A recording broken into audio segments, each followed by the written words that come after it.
I have a picture of myself and Judge Albie Sachs.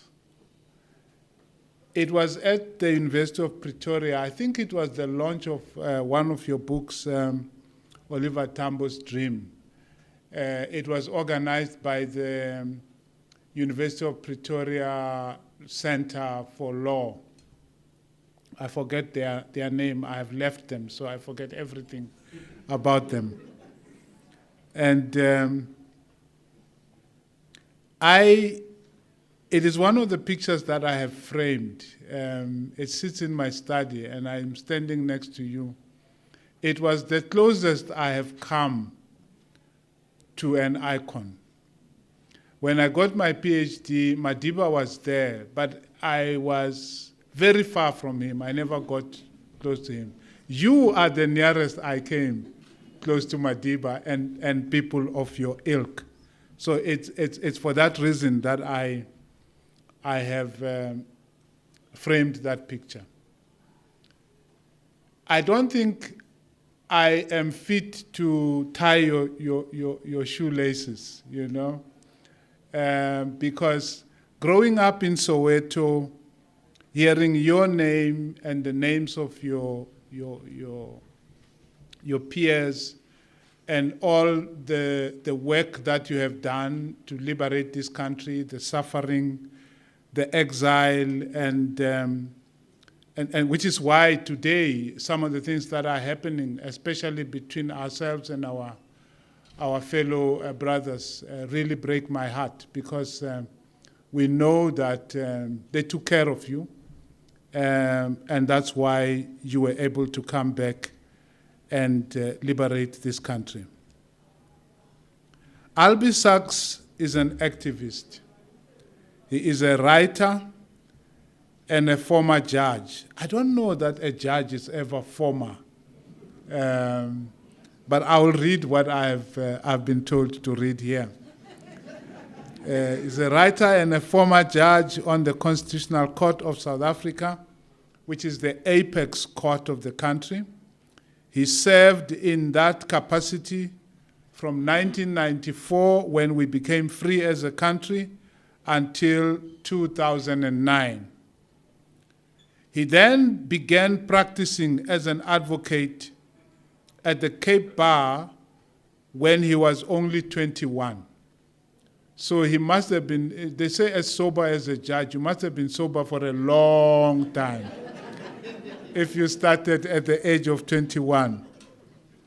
Defending people who were charged under the racial statutes and security laws of apartheid. And after 2 spells of being detained in solitary confinement without trial, first for 5 months, then for 3 months, Albie went into exile in England, where, among other accomplishments, he completed his PhD at Sussex University. In 1988, he lost his right arm and his sight in one eye when a bomb was placed in his car by South African security agents in Maputo, Mozambique. After the bombing, he devoted himself to the preparations for a new democratic constitution for South Africa. When Albie returned home from exile, he served as a member of the Constitutional Committee. He also served in the National Executive of the African National Congress until the first elections in 1994. In other words, as well as a judge, he's also a midwife who helped give birth to South Africa as we have come to know it today.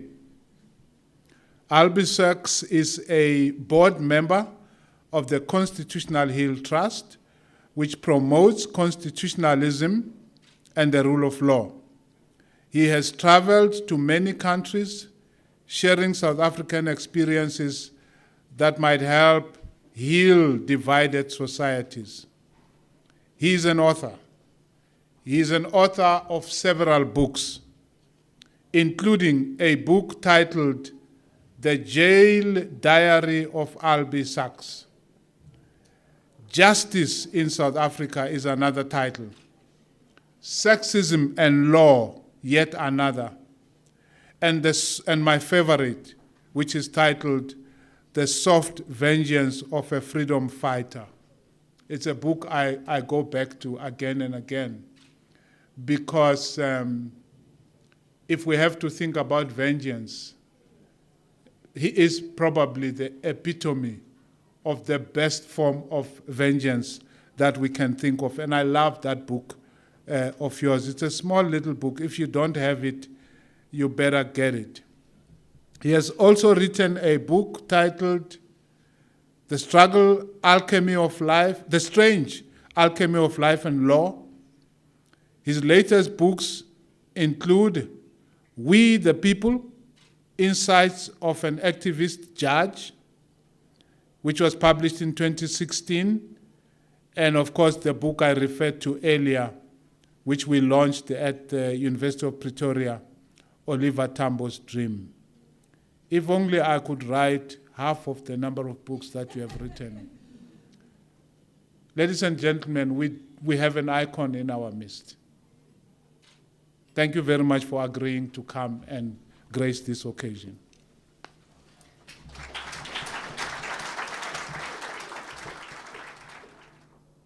My story now goes back to about 2006, 7, 8. I'm driving to work, to the Constitutional Court. And I'm feeling an elation. It's a lovely, very special feeling. And I'm thinking, why am I feeling so good? It's nice to feel good early in the morning on the way to work. And I'm going from Rosebank. It's quite a nice drive, 12 minutes, sometimes 13, sometimes 11. Lots of trees, nice things, but that's not what's making me feel good. Why am I feeling so good? Okay, we built the court on Constitution Hill. And one reason we chose Constitution Hill was it connected 3 Johannesburgs that are normally far apart. Hillbrow, densely populated, dynamic, problematic, crowded. I called it in some ways the most African city in Africa. People from all over the continent are there. The northern suburbs. It's another world. You almost need a passport to go. Just you cross over one block and you're in another world. And then round the corner, what I call bureaucratic Braamfontein.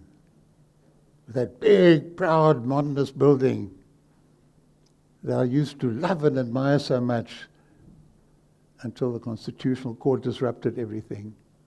3 worlds normally kept totally apart, and now they are conjoined by what's become Constitution Hill. And you would see, sitting in the court, that ribbon of glass, that marvelous ribbon of glass in the court, we would see the knees and thighs of people going to work, passing by, close by, we'd see them. And in the afternoons, we'd see the kids coming up and coming round. And the hill became a point of connection. And normally government buildings are points of disconnection, of keep out, of exclusion, of marginalization. I thought, okay, I know that, I understand that, but I'm feeling something more. Something more. That's rational and good and great. Is it because putting the building there stopped what was kind of urban blight that was moving up from the city now? And I remember a friend of mine, she laughed, she was angry. She was living in a flat and she wanted to buy it. It was the other side of the hill.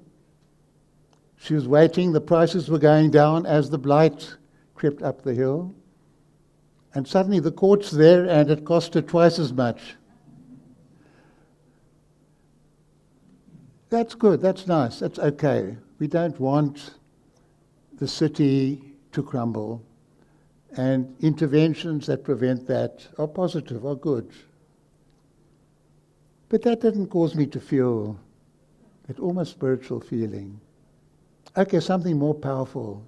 This used to be the site of the old Fort Prison, the site of the most intense pain. For the African community, it was number 4, Quattro, number 4. If a black man went missing, like Justice Yvonne Magoro's father went missing, the people would go to the casualty wards, they'd go to the mortuary, and they'd go to number 4. That's where black men disappeared, number 4. And now that site is kept, the prison's kept. We don't demolish it because it's a symbol of pain. We don't feel it will go away if we tear it down. People saying, tear it down, it's ugly, it's the mind of the past, it's the new society. We must show the new triumphing over the old. The old is still with us in so many ways. And you don't destroy the pain and the memories and the harshness and the continuing harshness by destroying the statues, the buildings, and so on.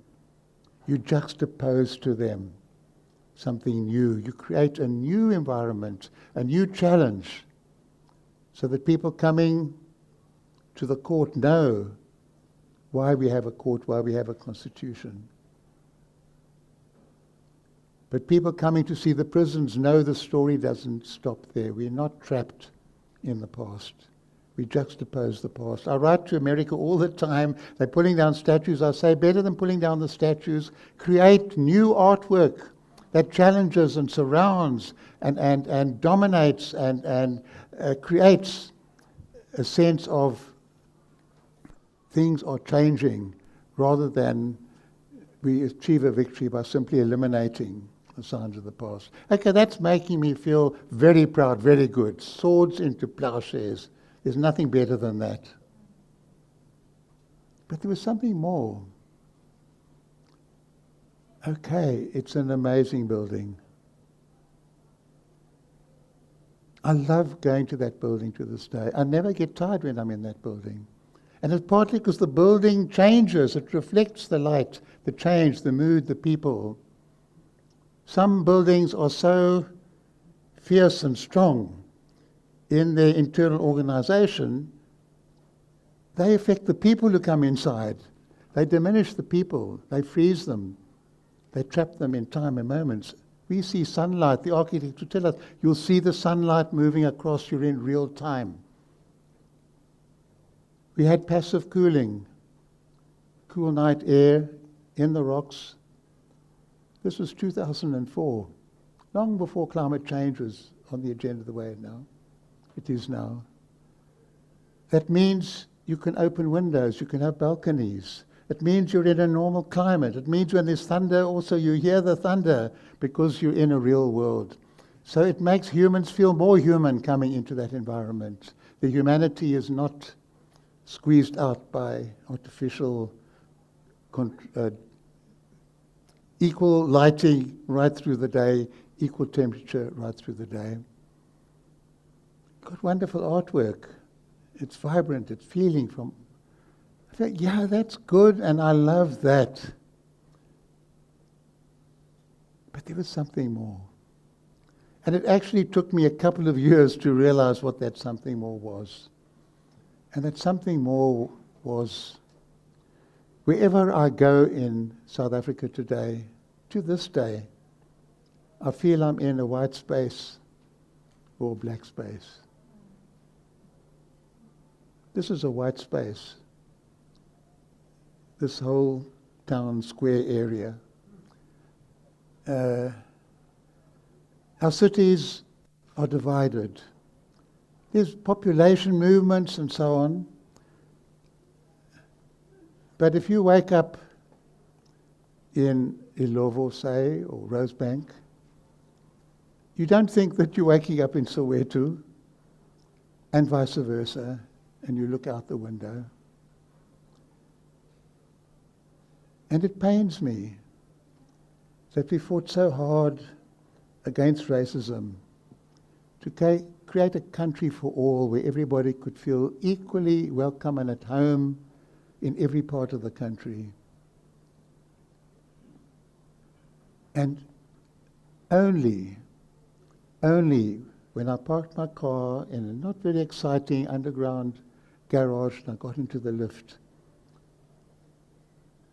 I'm just suddenly Albie, not a white person, I'm Albie, in a beautiful space. Not a white space, a black space, a brown space, a changing space. South Africa. And I think about what made this South Africa like that. And it had a lot to do with the architects and architecture. It wasn't simply a rebellion against the formalistic, massive towers, blocks of the Civic Centre, which I used to love so much. I remember the architects telling us, Janina and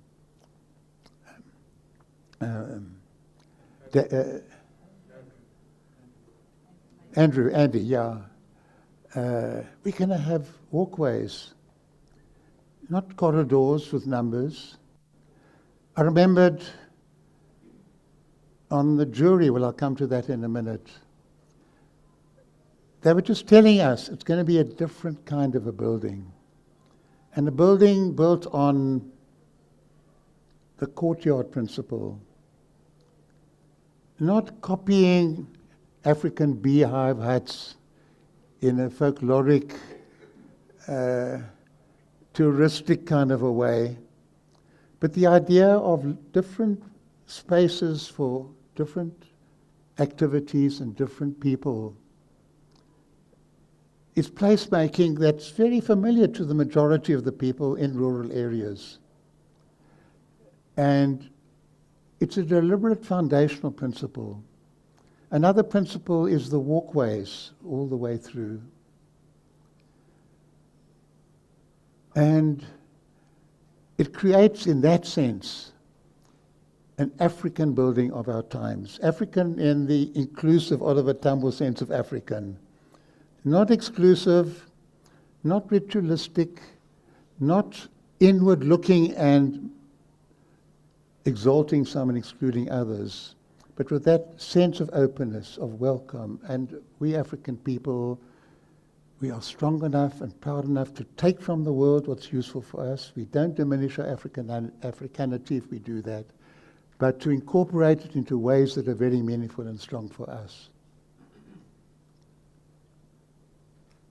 It had to do with the ambience in the court. When we started off, so few black people were able to get ahead in the legal profession. There were one or two individuals. We had Ismail Muhammad fighting. A fair number of others, but not a huge number. So when it came to choosing people of some legal experience for the top court, we had Ismail Muhammad, and we had Toli Madala, and Yvonne Mohoro came on, and Pius Langer. But at that stage, we had more white men than anything else. 2 women, which was remarkable in South Africa, a huge breakthrough, but not representative. But now, 10 years later, Chief Justice Pius Langer. You can't get more African than Pius. And I say that in the way, in terms of a kind of subtlety that he had, a humor, almost sly, loving, thoughtful, noticing, picking up all the little curiosities of human beings and so on. He was without power in that regard. And providing the leadership. And now there are a couple of whites still on the court, But it's not progressive whites with a mixture of people of colour. And for me, it was a huge gain in the court, because the technical foundations had been laid by all of us together, and something extra was brought in. A familiarity of life as experienced by the majority comes in, not simply as our indignation as whites against apartheid, but as lived experience. And it strengthened our judgments, and it brought the Bill of Rights was now seen as anchored in South African reality, and I felt that. Similarly, in terms of the staffing of the court, we had a Mr. Du Plessis, who was the director early on. He did terrific work in terms of getting things done. And when you set up a new organization, you've got to get things done. But his body language, it couldn't have been more old school than you could possibly imagine. But people understood that. Okay, he belongs to, that's his style. He's not going to change now. He's nearing retirement, but he does the work. He's helping us. But the administration gets taken over by people from the community. And so it becomes a space now that actually looks like South Africa. And it feels like South Africa, and it even sounds like South Africa. One of the things that I managed to do, so for somebody who's not going to tell my long biography later on, needn't include this, is set up a choir. In Mozambique we had choirs, and every institution, every place, everybody joined in. Not everybody, they loved the choir, and our choir would sing. And it gave something. When we had visitors to the court, when Vanessa and I got married in the court, the choir sang us in. It Africanized that building. Why was that? How did that come about? Process was so important. The choice of the site. Somebody mentioned the name Jack Barnett to me. It was Reuben. Jack was in the struggle with us. He was in prison when he finished some drawings. Brilliant architect. And when Yvonne Magoro and I were put in charge of, it was called Decor,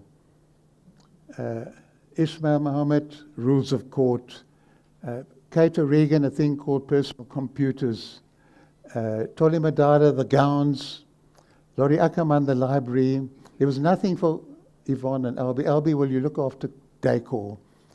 And Arthur gave us 10,000 rand. And I say, look what you can do with 10,000 rand. You've just got to be mad. You've got to know the moments. The artist community's got to be mad, and you've got to find mad architects. And they all came together at that time. So the site we chose was that site of pain. And in Johannesburg, Arthur wanted us to be in the Roos Park. You know, that's where you put buildings. And we said, no, it must feel the dynamic of the city, the pulse of the city, link up the city. So that was the site was absolutely vital. And then Jack Barnett said, have a competition. If you don't do that, Public Works will put up a building, be an okay building, it won't be special. And I'd love to say that Jack did it for democratic reasons, but it wasn't for elitist reasons. You'll get a better building with some kind of genius architects. And he was right. 2-stage competition. But who would be the jury? And we deliberately decided not to choose North Europe and North American people to be on the jury. And sadly then, we couldn't find an architect in Africa who had that standing and stature. Now it wouldn't be difficult. People are winning prizes. Then, not all that long ago, it was difficult. So we had to decide between Charles Correa from Mumbai and Jeffrey Bawa from Sri Lanka. And by mistake, Public Works invited both of them. They both came. They were great friends. Peter Davey, editor of the British Architectural Review, was the one, if you like, mainstream person. Isaac Magasi, mayor of Johannesburg, had been locked up in number 4 prison. He said if he told the warders when he was locked up that one day he'd be the mayor of Johannesburg awarding the prize for the best architectural presentation for Constitutional Court. They would have killed him. I was sent by the court on the jury. I hadn't been locked up in that prison. It would have been more beautiful for narrative purposes. I was locked up in Cape Town. And Tenji Mtenso, she'd been locked up in the women's jail. And Tenji said, "Why'd you put me on the jury? You saw there were only men." She was absolutely right. She had been the chair of the Commission for Gender Equality. She became the most important juror.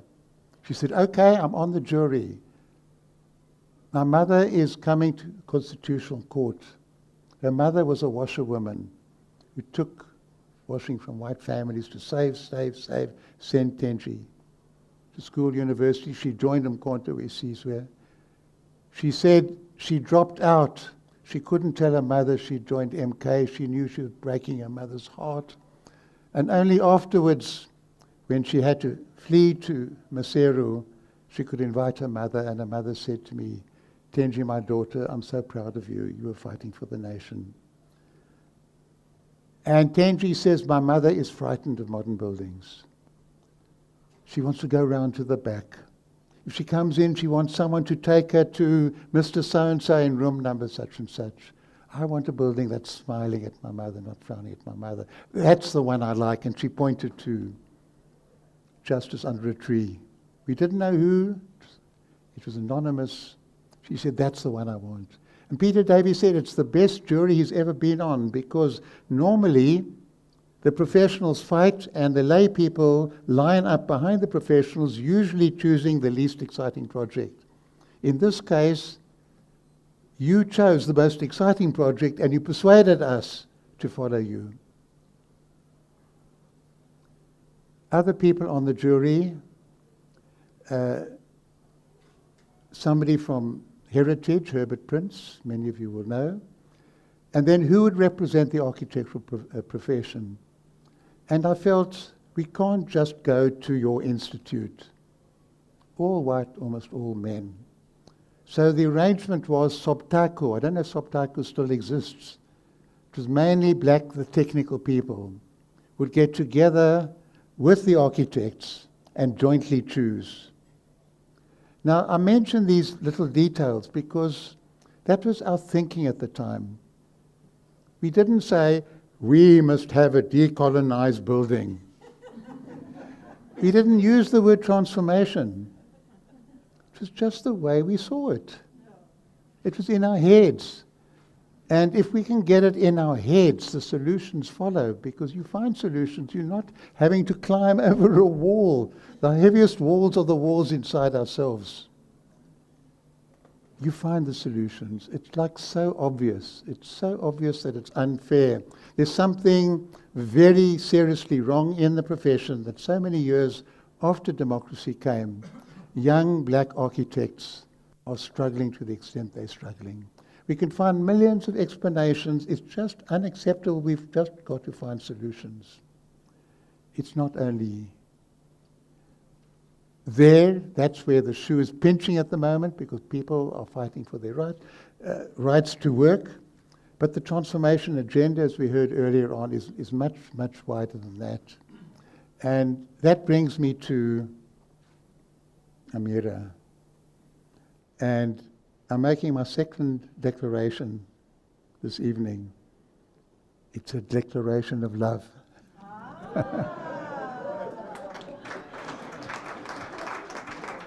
Now, I must say, don't get too excited, because I did the same thing about 3 months ago, and I can't even remember who it was. But it was a case of, I think it was mutual love at first sight, or at first word. And that was on a jury, I'm reminded it was 2010, to select the best buildings in the different regions of your institute and buildings of excellence.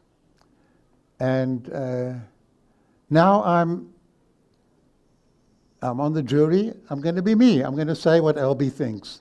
And Albie thinks not another beautiful home for a rich person using wonderful materials and brilliant architects. I'm not against it. I love those buildings. I think it's great. I think it's an honourable way of earning an income. And I'd far rather the rich people spend their money on doing houses like that than on yachts or, in anything else. But that's not where the award's got to go. The award's got to go for architects who are grappling with the specific issues of building in our country. And so we see a library by Bonnie Britz. Now everybody loved Bonnie Britz and he's been doing great work for years. This library in pure aesthetic terms wasn't exciting. It didn't have those spaces and juxtapositions and experiential things of joy when you come into it. But he placed it on a route where people walked from the township to work. He chose that site, not the best site for the building, the best site if you want people to use that building, a public library. He got people from the community to be builders. They weren't the best builders, but it wasn't only work for them. Now they're proud of this building, this library, and they tell their children, your daddy helped to build this library.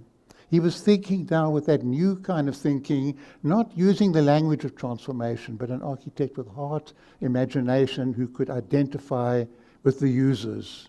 And so I pushed very, very hard, and we gave it some kind of top award. We had another building in, I think near Kokstad, made primarily of mud, that the people themselves had slapped into place. It was a school building.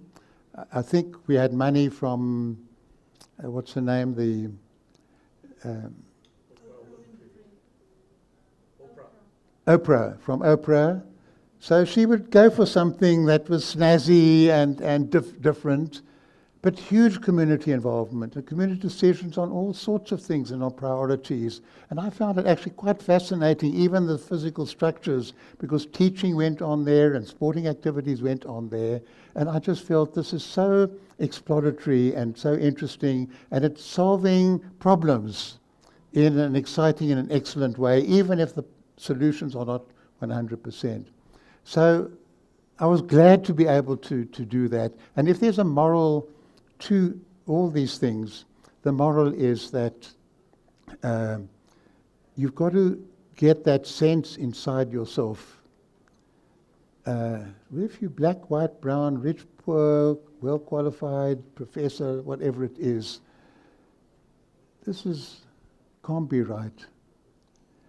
We didn't want to have the woman with the scales of justice, imported symbol. We didn't want to have the Magna Carta, American Declaration of Independence, even something from the United Nations we didn't want. We fought hard for our justice. We fought hard for our freedom. We worked hard to get our Constitution. We wanted an imagery that responded justice under a tree. Came out of that, because that's what we felt, that's what we wanted. And happily my colleagues went along. A later Chief Justice, when he went to a building that was opened in Bloemfontein, commented, well, at least this looks like a court. We didn't want a court that looks like a court. We wanted a court that looks like the kind of justice that our people would want, traditionally participatory, under a tree, in the open, people joining in. Those are the themes that we wanted to have and wanted to get. I'm going to conclude now with a little bit of disruption. A little bit of disruption. And it arises out of a dissertation my wife Vanessa September did for a postgraduate degree in planning at UCT. And she chose gosh, I'm really blocking out simple names now. That huge area far away on the Cape Flats, where about 1 million people from the colored community live now. And it was set up as a garden city. It's such a painful story, using progressive ideas to create what's really a verlaten, far away place, far from work, with wide streets. Oh, it's wonderful to have wide streets in a garden city. Those streets are death traps now. They're dangerous to cross. People go racing in their cars. The buildings all turn inwards. There's no street front. There's no joy, there's no happiness, there's no place where people meet. The idea of the Garden City was to create inward-looking spaces. But in apartheid, how terrible it was. And I'd say at least a third of the population live in the backyards. And there's no organization dealing with backyard dwellers. And they are the great builders. And they manage somehow. And they're defying all the regulations. But they're providing accommodation. With accommodation becomes some income. And it's a vibrant, vital way of people surviving and making do. And I don't know if it was Vanessa who suggested it or I suggested it. Doesn't matter. It came from us together. The need for what we would call, like you have paralegals, to have paraplanners. People from the community who know about materials, but need to know also about how you can find materials, where you can get them, who don't know very much about ventilation, can learn a little bit about ventilation, but who are now not simply leaving it to each family to struggle on its own and get what they can from the carpenters maybe and from the plumbers and the welders, but people with that core knowledge. They can liaise with the city authorities. City authorities have got to completely recalibrate the rules and regulations. It can't be right if a third of the population are living illegally in illegal structures. That discrepancy is unacceptable. To get rid of that discrepancy and not to have people sitting in City Hall in Cape Town, trained at UCT, making decisions about how these things should be done, even if originally they come from the community and they told, discard everything you know about life in the community and learn proper rules of hygiene and light and safety and all the rest, and now they're imposing that, they know they're being ignored. So that's an Vanessa Albie thing thrown out to you.